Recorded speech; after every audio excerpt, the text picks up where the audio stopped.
Welcome to the DJ Insider Podcast, sponsored by Amplified Events. It's the only podcast where we break down insider information from our weddings, experiences, and advice from over 15 years in the wedding industry. We're your hosts. I'm Mike Kane, owner of Amplified Events. And I'm Chris Zart, general manager of Amplified Events. Let's get into it. Welcome. Yes. How's it going? Good. We're back. We are. After a crazy time. Yeah. So I had a wedding on Friday. You had a wedding on Friday. Mm-hmm. And then I had a small kind of retirement party on Saturday, and you did... I was downtown with, it was like a night bike thing. Bike night. It was cool. It was Party. really cool. It was really cool. I would do that in the future. They had LEDs attached to their bikes and stuff, and they just it was like a 10-mile throughout Valpo. So that was awesome. It was a really cool kind of like community event. I stopped by after my... Yeah, I'm glad you did, yeah. It was like, this is really cool. Yeah, I had a good time. It was super chill. My wedding on Saturday. I'm sorry, not Saturday. No, go ahead. Not used to Friday weddings. Right? Yeah, it's like kind of threw me off. My wedding on Friday was really good. We had a great time. It was like super good dance floor. Couldn't play a bad song. It was just like one of those, just nonstop. And like everything went smooth the whole day. Like no complaints. But what about you? Any like song of the night kind of stuff? Like good question. Ones that hit big or... I wrote down a mix actually because I keep like a list. So I'll let you know. It was like Suavemente into something else. We didn't play too much like salsa, reggaeton, and stuff like that, but like when we did, it was like hitting really well. Yeah, that into like Temperature, and it just sounded really good. Yes. And they were like going Sean crazy Paul. for that. But I mean, there was a lot of like just a lot of songs where like, okay, we got to sing along to like every word. Yeah, that was great. But yeah, I was at the Lure on the Lake, so that was awesome. I forgot where you were at. But. I was at White Oak. Oh, nice. So we were both at two beautiful venues, with great staffs and great teams. And yeah, it was good. We did an outdoor ceremony, beautiful weather. I mean, it was like 70 degrees. It was really nice that breeze. day. Yeah. It was gorgeous. I had Tremenda helping me. And then Eric Yeager from MB Events, we had him on the podcast. You'll see his episode pretty soon here. So I had assisted him with a wedding that he was doing. I came out and kind of observed him as another DJ and seeing like how he does things. What does he do the same? What does he do different? And we're meeting tomorrow to kind of go over that experience. And the idea is to make each other better. Right. Who better to like tell you, why do you do it this way? Or have you considered doing it this way? And, that kind of thing. To critique you and make you better as DJ than someone else in your field, in your area, who works at the same venues, does the same thing you do. Yeah. And I mean, but differently. We've been doing it for years, and we have like our same routine structure on how we like run a wedding day, but every business probably does it a little bit differently. And we're always there, but we don't know another way of doing it. We do it the way we do it. Right. And so it's always helpful to have another set of eyes and ears, experience, and then like, oh, they learn things by watching us, and we learn things by being watched by them, and vice versa. And so I went to his wedding. I learned a lot. Then we had him on the podcast, and then he came and observed my wedding, and it was great. It was so great having him. It was a lot of fun. I worked with his wife on Friday too. Yes, and that's so funny. We got to have her on too. Like, Yeah. I think she'd be great.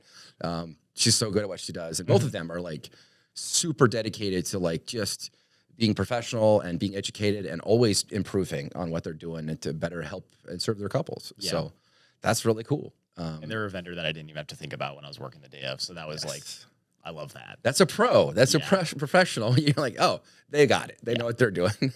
But yeah, it's kind of the same thing. It was nice having his help and assistance and seeing his reactions to kind of the things we do. And it was interesting having him there.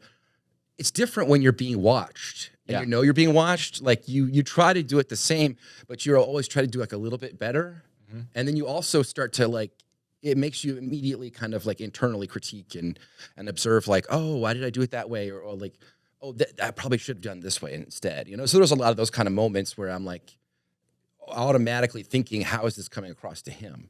Yeah. When you know that he's observing you, because you're doing the same thing to him, like roles reversed, then it makes you like think about yourself a lot more in your own actions. Yeah, that's probably a weird feeling. Well, and that's part of the health of it. I think that's good to do, because while I feel like I'm good at this and I've done it a long time, you could always be better. And the only way you're going to get better, if it's always you doing it, is if you're getting feedback from your couples and you're getting feedback from other vendors. And that's kind of why we do that, but also kind of why we started the podcast is I want to get that feedback, that input, because we're always trying to improve. And the only way you can do that is by obtaining feedback and observation from other people. Yeah. And then also to be introspective, to be open to the criticisms, to the critique of, this didn't go so well, and why do you do it that way? And have you thought about doing it this way? Or, it's interesting that you made that choice, and why not this choice instead? But the wedding went really well, absolutely beautiful. We did a couple unique things.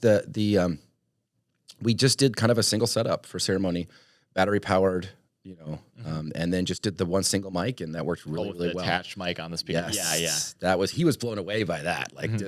But we had, of course, we were a little bit further from the speaker. So I had to move over. I was worried about the Bluetooth, like dropping music and stuff. Yeah.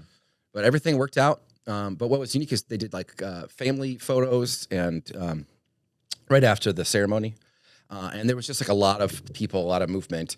And so I helped kind of help the photographer, help the couple announce getting people to take the photos just to smooth that over, making it easier, a better experience for them. And I could tell the bride, she said, thank you. She appreciated it. And, it was a pretty good dance floor, but we were fighting beautiful weather. Everyone wanted to go outside and hang there. Yeah. No, it was really nice. It was 65. It was beautiful out. They have that gorgeous pond with the sprinklers. They have that beautiful kind of patio. So people were outside chilling. I had a little bit of that at my wedding too. I think that if it wasn't as nice of a night, I would have had more people inside. But there's a lot of people in that back deck kind of section at the Allure. So what are you gonna do? I guess I would be out there if I was at that wedding. Right? Just keep partying, keep doing your. It's hard not to. Doing your thing. I had a couple of things. Have you seen any? And maybe this couple had, but have you seen any unique things? Ways couples have kind of personalized the wedding experience before? That's a good question. I mean, I've seen that with some people do really unique party favors at the tables, or people do with the way they do the names, the seating chart. By the way, the best way to do it is just have A and all the last names with A. You have them all listed out, and next to their name is their table number. The most inefficient way is table 1, and then you have to kind of find your it's so much faster and better to do it alphabetically. People search their letter of their name, and then you just put their table number. Right. Yeah. No, I think that makes more sense. Yeah. Yeah. But a lot of people, and me including, when I did it, was just all the tables. Right. It's better to do it alphabetically because that's quicker for people to search. Yeah. You're not looking through every single thing. Yeah, that does make sense. I think this was not to their guest knowledge, but this couple before sent out part of through their RSVPs, what's your favorite song you want to hear on the dance floor? And they did that so they knew what guests to ban from making requests. That's great. And what songs to absolutely avoid. So we're okay, we got the list, and that has been added to our do not play, and now we're good to go. I'm now that we've filtered out all so then because there are certain songs that are they're cool, but certain songs we're not okay with, and then we know then if they come up and they're hey, can you play that song? Then you just know immediately, oh, it was that person. So, yeah, that was really funny. How funny is that? Kind of smart, honestly. It's kind of genius. Yeah. We talked about that in the past with that guy who he just looked up what were the most requested songs, and he's those are all do not play, which is really funny to me. And but it's your wedding. Yeah, you have the right to do whatever you want to do. And honestly, that one went really well too, as well. So, some other ways I've seen people do. They bring their pets. They involve their pets. I've seen some dog ring bearers and stuff. Yeah. Or I've seen cardboard cutouts, life size of their cats or their dogs that people can take pictures with. That's great. I think that's a really fun way to kind of personalize. Right. Because those animals are important to the couple, Yeah. Or if they have kids, they involve kids in it. Or the kid, they'll have the guy's son is the best man and he's 3 giving a speech. That's cute. Oh, I had this couple that they were and I think we've talked about this before. I don't know if we've actually touched on this, but how do you feel about glass clinking at weddings? To get the couple to kiss? So I think it's on its way out. It's just everybody does it though. There's always one person who's ding ding ding ding. Yeah, they will not let it go. It's always someone's aunt or whatever. Yes. And they're like, hey, watch this. It's got that fun aunt energy. Yeah. But then people join along, but then I've done some where like it's like nonstop, and it's like, okay, Yeah. like they're trying to just eat. I think once, twice, 3 times, then it's like, okay, that's pushing it a bit. Yeah. But yeah, like this wedding I did, it was a 300-person wedding. They were like, we're gonna have this problem at our wedding. So they had they already had like 3 kids before they got married. They're all like, like 7 to 10 or whatever, and they were like the glass clinking police, and they all had like outfits and like sunglasses, and they were going and like basically they're like, we'll let one free, and then on the second one, like once you hear it, I can't remember what song I played. I think it was like Bad Boys or something. It was some like cop kind of song or whatever. But I played like that, and then they were like going around the room and like shaming people. Like they literally were going to tables and just like pointing. Like, no, can't like Game of Thrones style. Shame, yeah, shame, shame. But that was really great. Oh, that's great. That was a really funny idea they had. We did that one at Walden where they sunk a putt. I thought that was really cool. And people cheered. And it was hard to do, It was you had to sink the putt to sink one from 15 feet, I think everybody was like, okay, challenge accepted. Like, just because that was such a unique thing to have. And it's fun. It's a fun game of it, too. Yeah. I'm trying to think other ones.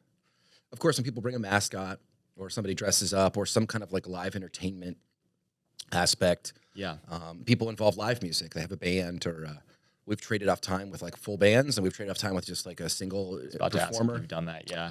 Of course, karaoke, but like in the right amount, and the person's good, and it builds that energy. It doesn't take away from the party.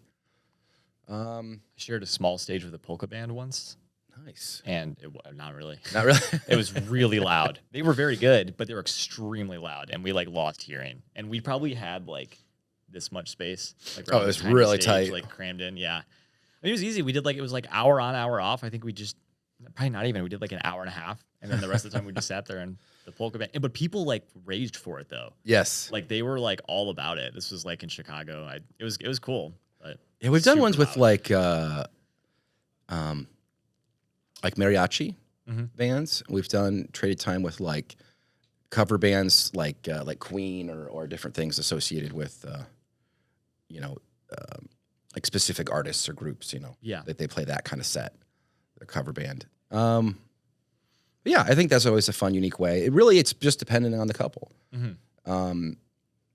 Joe Christian talked about people jumping in the pool and Yeah. I've seen people do elaborate fireworks displays. I mean, where they had a whole pyrotechnics team come out. I was with you where we synced up the music. You plug in a thing and it syncs up to our music. I forgot about that. That was yes, really cool. And we're playing the music that's associated with the actual when the fireworks go off. Like surprised the groom. Yeah, like he loved fireworks and he had no idea, and they were like, "Okay, everybody head outside." Yeah. He was like blown away. That was super cool. Yeah, I've seen some really cool ones that they do that, and I've seen ones where they have like an XLR, where it's like I'm pressing play and that signals their pyrotechnics thing to shoot. Like it was pretty cool. I press play and that. It like literally synced up with they I didn't know they could do that. Like the waveform of the sound or something, and they could so just find it synced up. There was somehow they had the ignition sequence that worked with that. I'm not sure. Crazy. Yeah, it was at my cousin's wedding in Missouri. It was pretty sophisticated because I've done a few of them. Some of them were like, yeah, we'll have a radio and you just signal us, and Yeah. And I've had ones where I point to a guy, and I've had ones where they like that where it's like. Or when we light off the first firework, press play, that kind of. There's different ways of doing it, but certainly like pretty cool to. Yeah, definitely. That's to super see cool. Fun memories. I'm trying to think other unique. Generally, when people actually share and spend some time thinking about like their vows and in the same with the speeches, when it's really short and sweet and personal, that goes a long way. On the opposite of that, kind of we talked about being observed by other DJs. What are some things that you see, common mistakes that you see that like DJs make? Other DJs. I haven't had a lot of experiences being able to witness like a wedding DJ. The times I have, wow, it was actually the one wedding I've been to. I think I've been to one as like an adult now, and this was a few months ago, and he had all of his stuff just through Spotify and not even downloaded. That he was playing his music through. So streaming everything, and there was no signal where we were at, and like he couldn't get like the ceremony songs, like for like ride walking down the aisle and stuff, and it was like not great. And then I think it was kind of figured out, but like the music was going in and out from what I heard, and yeah, but he left it like all up to streaming because I heard him like apologize. He's like, yeah, I use like the internet, and they're like, well, why didn't you download? Yeah, or even download it to Spotify. Like, you can do that too. You know? Dance floor was okay then after that, but that's too bad. Way too many dance floor lights. It was just like an overwhelmingly like, and not even like there's big setups. And that's fine. We've talked about how our setup is like a lot smaller, a lot more minimalistic. Like you can have a bigger setup, and if that's like your thing, it can look nice. But it was like 20 lights. Like it was like too many lights for a small room. It was really weird. But yeah, streaming, that's like a big one. Like wow. Like yeah, I'm really liking that. Like if we were gonna summarize that, it's like a common mistake is like lack of prep or poor planning, poor preparation. Yeah. And I agree with the second one is that like common mistakes we see DJs make too much equipment, too big, too busy, takes too much time. It overshadows and kind of ruins the natural aesthetic of the venue. Think of it like you're at a beautiful country club or like a gorgeous barn, or you're an outdoor in a tent and the DJ has giant TVs on big trussing, and they have big trussing overhead with every type of light imaginable. Yeah.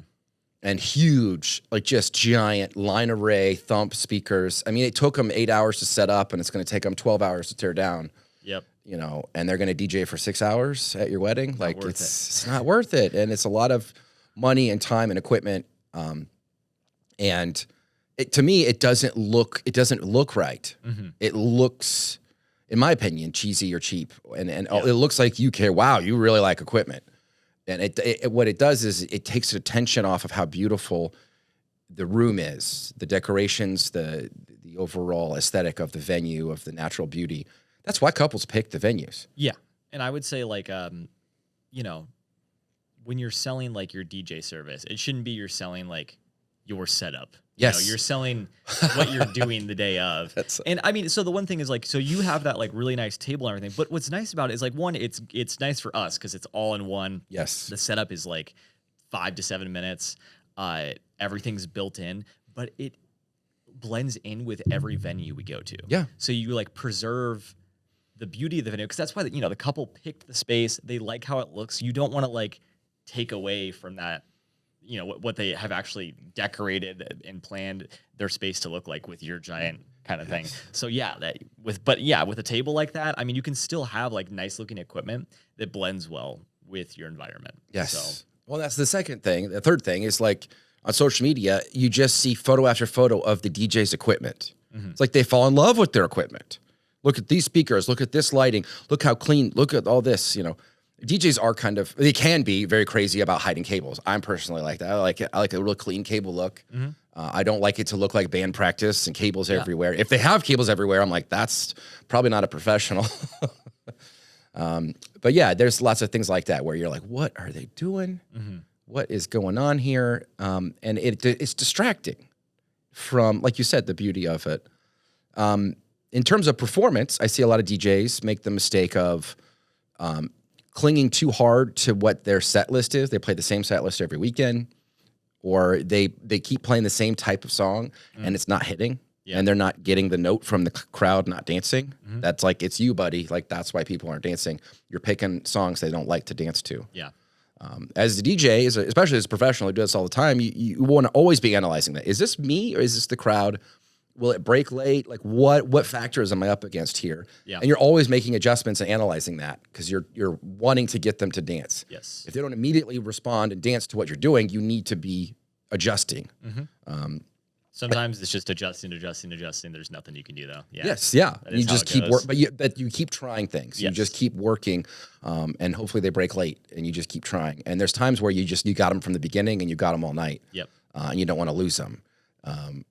But you see that a lot. You also see where DJs, they play, the same type of song too much. Yeah. They do way too many slow songs. Yep. Way too many line dances. Way too many of one genre. With the emceeing, the DJs do common mistakes they make are like self-promotion.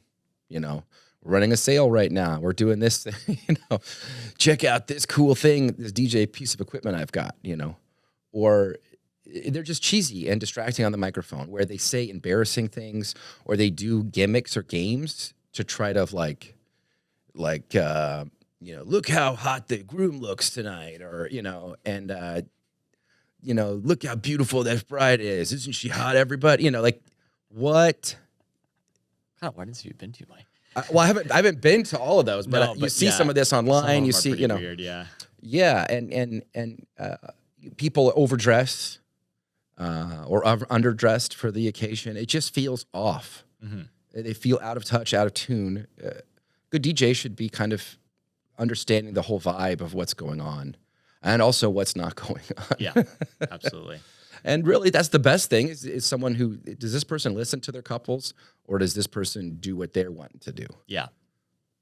You know? Now we're doing the dollar dance, even though the couple didn't want that, I mean, yeah, it's just like doing the prep work and then just giving them what they want. That's like all it really is. I just they'll give you the music, just stick to that.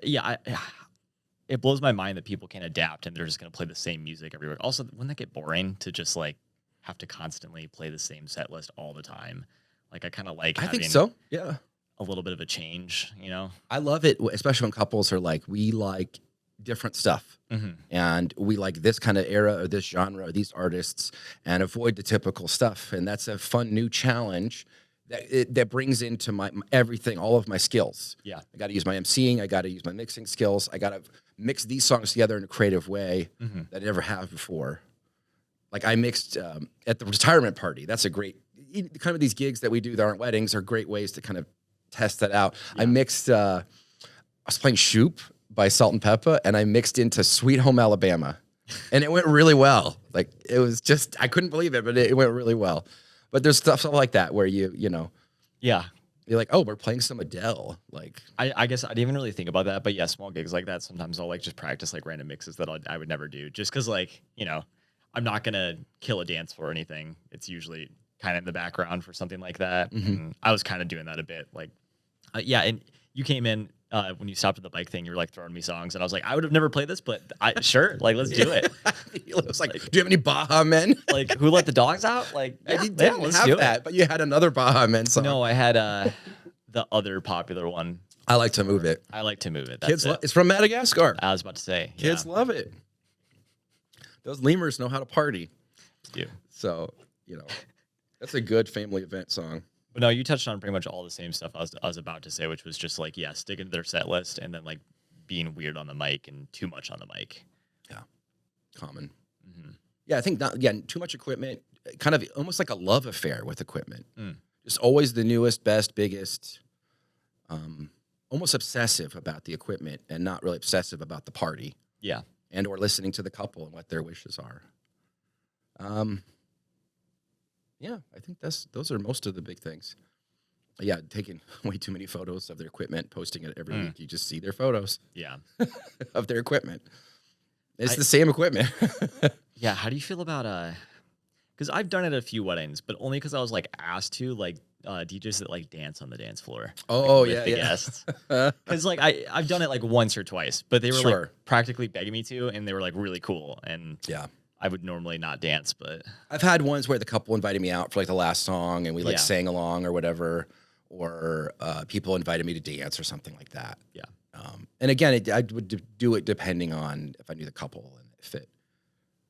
But generally, yeah, I'm there to throw a great party, not be the party. Yeah.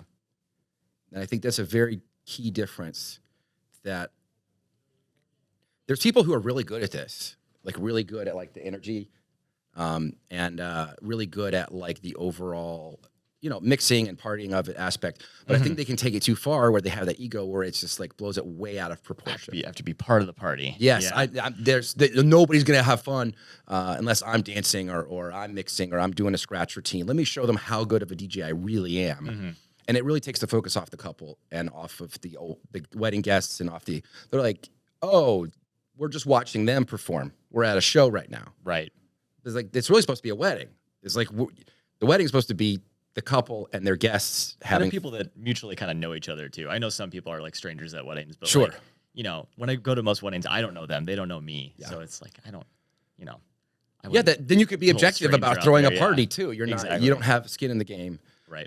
You're just there to do a good job, and you care about doing a good job, but you don't care so much that you're going to mess it up. and or make it about yourself. So it's always a fun trade-off, but it's an interesting trade-off anyway. Yeah. So, well, yeah, I don't have too much. Maybe a short, quick one this time. Yeah, that's okay. Yeah. It was a pretty not too busy weekend, but it's about to get pretty crazy. Yes. One this weekend, then one next weekend, then I think I have a triple after that. It's gonna be insane, but I'm looking forward to it. Perfect. Cool. Awesome. Well, guys, we'll see you next week. Amplified Events, DJ Insider Podcast. I'm Mike. I'm Chris. See you on the dance floor. See you on the dance floor. Thanks, guys.